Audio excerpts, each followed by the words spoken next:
আজকের রেসিপি বেগুন বাহার। সেজন্য আমি এখানে দুটো বেগুন লম্বা টুকরো করে কেটে জল দিয়ে পরিষ্কার করে ধুয়ে নুন হলুদ মাখিয়ে কিছুক্ষণ রেখে দেবো।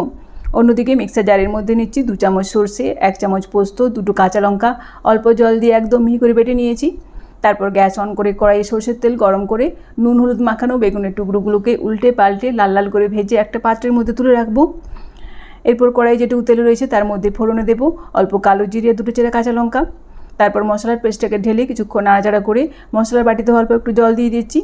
এরপর দেবো পরিমাণ মতো হলুদের গুঁড়ো, জিরের গুঁড়ো, কাশ্মীরি লঙ্কার গুঁড়ো আর দেবো পরিমাণ মতো লবণ। তারপর নাড়াচাড়া করে মশলাটাকে ভালোভাবে কষিয়ে এর মধ্যে দেবো 2 চামচ ফেটানো টক দই। লো আঁচে কিছুক্ষণ নাড়াচাড়া করে মিশিয়ে দেবো। তারপর দেবো পরিমাণ মতো জল। এই সময় দিচ্ছি অল্প একটু চিনি। ঝোল ভালোভাবে ফুটে ওঠার পর ভেজে রাখা বেগুনের টুকরোগুলোকে দিয়ে মিডিয়াম আঁচে 3-4 মিনিট সময় ধরে রান্না করে নিলেই তৈরি হয়ে গেল আজকের রেসিপি বেগুন বাহার। নিরামিষ দিনের জন্য পারফেক্ট রেসিপি।